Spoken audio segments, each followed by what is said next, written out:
USAID gargaarsa midhaan nyaataa gara Tigraayitti erguu dhaabuusaa beeksise.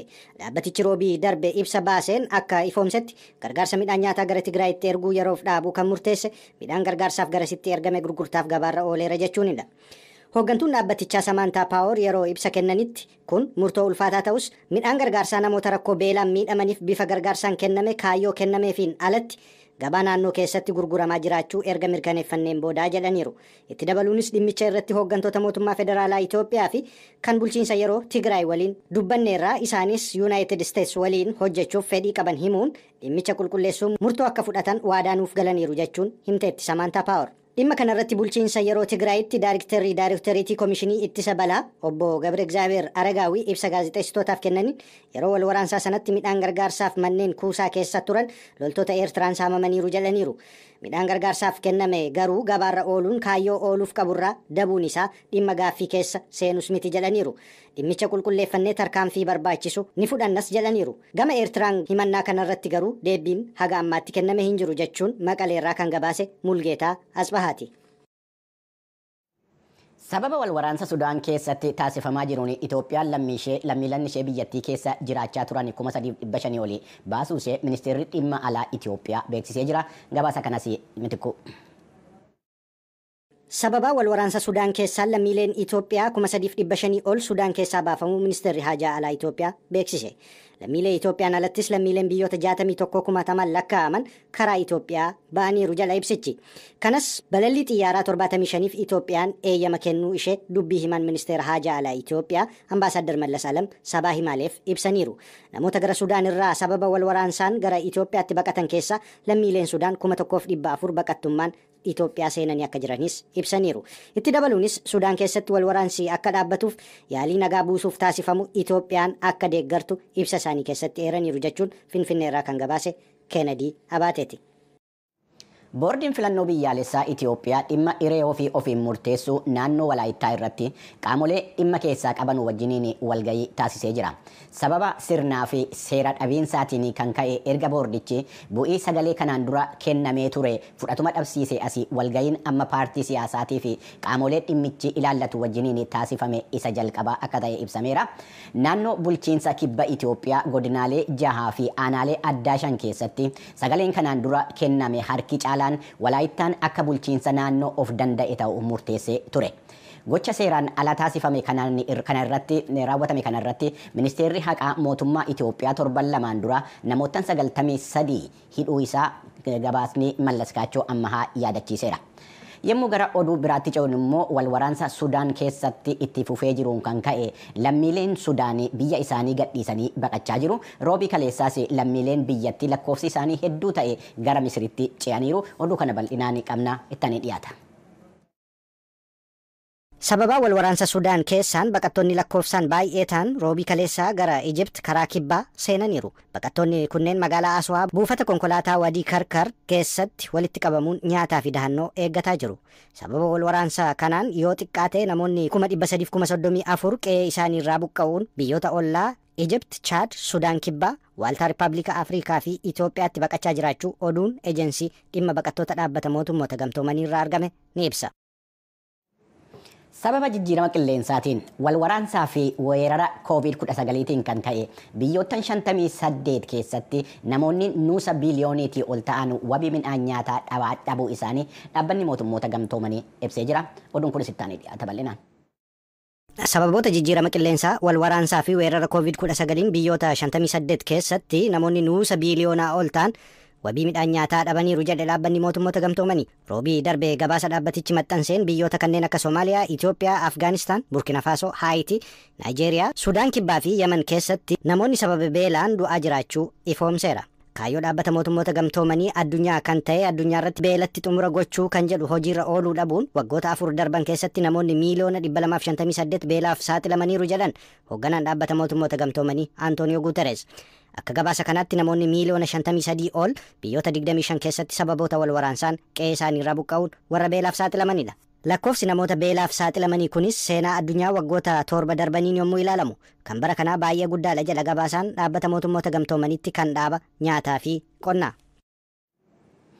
Dhaabbata mootummoota gamtoomaniitti biyyoottan miseensa isaa gidduutti walamantaan akka jiraatu irratti hojjetamuu qaba jechuudhaan gabaasamee jira. Gabaasa kanas bal'inaan Mitikkuutu nutti hima. Biyyoonni addunyaa wal qoodaa fi amantaa walirraa dhabuun yaaddoo guddaa uumaa dhufuu dhaabbata mootummoota gamtoomaniitti golli nagaa eegumsaa dhimma ijoosaa godhate roobii darbee irratti mari'ateera. Addunyaa kanarratti sababoota walitti bu'insaan biyyoota addunyaa gidduutti wal amantaa dhabuun yeroodhaa yerootti dabalaa dhufuun yaaddoo akka ta'e yaada kan dhiyeessan dhaabbata mootummoota gamtoomaniitti dippiloomaatota gola nagaa eegumsaati.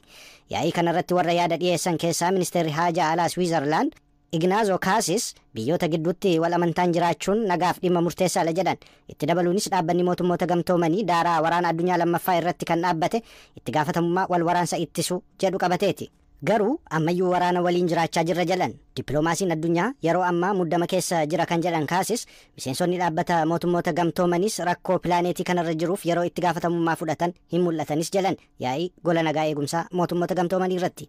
Dhaabbata mootummoota gamtoomaniitti ambaasaaddara Raashiyaa kan ta'an Vaasilii Nebenza yaa'ii kanarratti dubbii taasisaniin wal amantaa dhabuu akkasumas garaagarummaa kan uuman biyyoota miseensota dhaabbatichaa 15 akka ta'an ibsuun kunis biyyoota warra lixaa jedhamanidha jedhan. Walga'ii kanarratti kan yaada kennan hirmaataan biraan dhaabbata mootummoota gamtoomaniitti ambaasaaddara Albeeniyaa kan ta'an Feerii Hooja ga'een gola nagaa eegumsaa mootummoota gamtoomanii biyyoonni gara dirree nagaatti akka dhufan taasisuudha malee bakka nagaan dhibetti gidduu seenanii jeequu miti. Waraana amma Raashiyaa fi Yuukireen dabalatee jechuudha jedhan. Waraanni Sudaan keessa Liibiyaatti ammayyuu filannoon taasifamuu dhabuunii fi dhimmi Haayitii tokkummaa fi wal amantaa dhabuu dhaabbata mootummoota gamtoomanii irraa kan dhufedha jechuun qeeqa isaanii dhiyeessaniiru ambaasaadarri Albeeniyaa Nebenziyaan. Dhaabbata mootummoota gamtoomaniitti itti aanaa ambaasaaddara Firaans kan ta'an Naataaliyeen gama isaaniin seerri dhaabbata mootummoota gamtoomanii cabuun natti mul'ata. Kana yommuun jedhu dhimma waraana Yuukireenii fi Raashiyaa yaadaati. Kunis waraanni kun fedhii biyyoota addunyaaf bakka kennaa hin jiru jedhan. Itti dabaluunis miseensonni dhaabbata mootummoota gamtoomanii 193 gidduu isaaniitti wal amantaa uumachuu qabu. Dhaabbanni mootummoota gamtoomanis wal amantaan biyyoota gidduutti akka uumamuuf irratti hojjechuu qabas jedhan.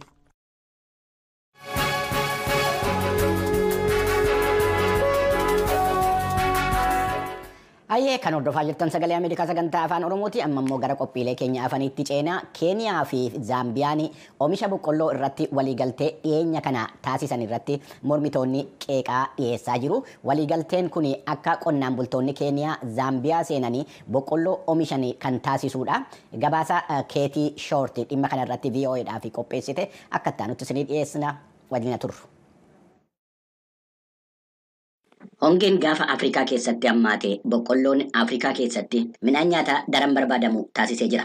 Biyyoottan gammoojjii saaraatii gadi jiran keessaa oomisha boqqollootiin kan beekamtu Zaambiyaa irraa karaa seeraan alaatiin yookiin kontiroobaandiidhaan gara Riippaabilikii Dimokiraatawaa Koongootti darbaa waan jiruuf biyya keessatti hanqinni uumamaa akka jiru poolisiin Zaambiyaa beeksisee jira.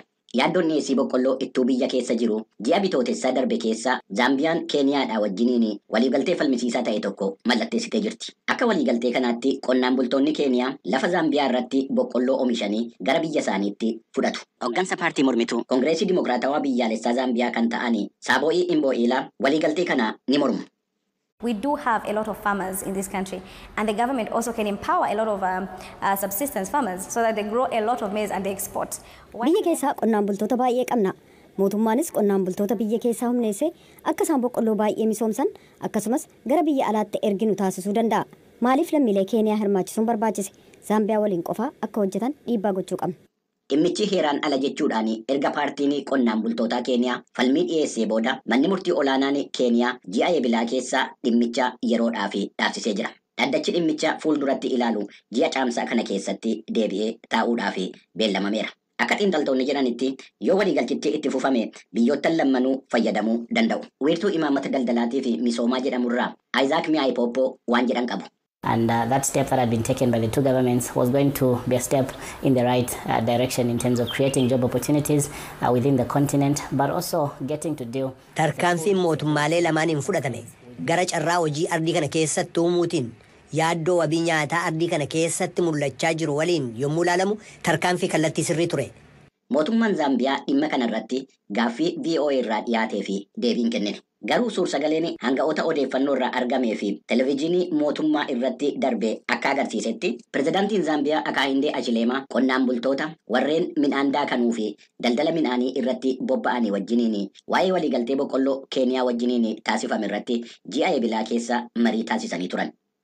We respect what you do. We respect what farmers do. But let's also support farmers. Waan isin hojjetan ni kabajna. Waan qonnaan bultoonni hojjetan ni kabajna. Kanaafuu akka horii argachuu danda'anitti qonnaan bultoota gargaaru. Waliigaltee boqqolloo kanarratti ministeeronni qotiinsaa Zaambiyaatii fi Keeniyaa gaaffii VOA irraa dhiyaatee fi deebii akka hin kennine gabaasni Kaatii Shoorti kun ibsee jira. Hayyee ijoolleewwan durbaa fi dubartoonni dhibbeentaa 90 ta'anii garagarummaa fayyadama intarneetii irratti qabanu yommuu dhiirotaa wajjiniin wal bira qabamee ilaalamu dachaadhaan wal caala. Walirraa fageenya fayyadama diijitaalaa saalaa irratti hundaa'e kana hubannoo keessa galchuun immoo waan barbaachisaadha jedha gabaasni UNICEF. Gabaasni maddi oduu Associated Press qindeesse kun tujubeedhaan akka ittaanutti qophaa'eera. Dhibbarraa harka 90 kanneen ta'an durboonni umurii dargaggummaa keessa jiran kanneen biyyoota galii gadaanaa qaban keessa jiraatan intarneetii kan hin fayyadamne yoo ta'u hiriyoonni isaanii dhiiraa garuu carraa toora intarneetii irratti argamuun dachaa 2 kan isaan caalan ta'u xiinxalli haaraan UNICEF guyyaa shamarran sadarkaa addunyaa laalchisuun baase mul'iseera. Addaddummaan fayyadama dijitaalaa shamarraniif ijoollee dhiiraa gidduu jiru intarneetiif teeknooloojii argachuu qofaa osoo hin taane shamarran kalaqtootaaf geggeessitoota akka ta'an humneessuudha jedhan daayirekteerri dhimma barnootaa UNICEF Robert Jenks. Garaagarummaa saalaa gabaa hojii keessatti keessumaa damee saayinsii, teeknooloojii, injiinaringii fi herregaa irratti mul'atu furuu yoo barbaanne dargaggoonni keessumaa shamarran dandeettii dijitaalaa akka argatan gargaaruudhaan amma jalqabuu qabna. Gabaasi mata dureen isaa addaddummaa dijitaalaa walitti fiduu jedhu dargaggoota umuriin isaanii waggaa 15 hanga 24 gidduu jiru laalchisee garaagarummaa dijitaalaa saala irratti hundaa'ee qorata. Daataa fayyadama intarneetii, moobaayila harkaaf dandeettii dijitaalaa laalchisuudhaan gabaasichi adda durummaadhaan kan biyyoota galiin isaanii giddu galeessaaf gadaanaa ta'e xiinxala. Jijjiirama dijitaalaa hawaasaaf haala mijeessuuf intarneetiin mara akka dhaqqabu gochuu qofaa osoo hin taane tajaajila dijitaalaaf meeshaalee bulchiinsa daataa barbaachisoo ta'an dhiyeessuun akkaan barbaachisaadha. Kanaaf namoonni ganda baadiyyaa fagoo keessa jiraatan intarneetii akka fayyadamaniif dijitaala fayyadamuu akka danda'an gochuun tajaajila isaas karaa wiirtuuwwan hawaasaaf mala birootiin kennamuun barbaachisaadha. Kana malees leenjiin dubbisuuf barreessuuf oguma dijitaalaa keessumaa gareewwan moggaatti qoodamaniif bal'inaan argamuuf dhaqqabamuu qaba.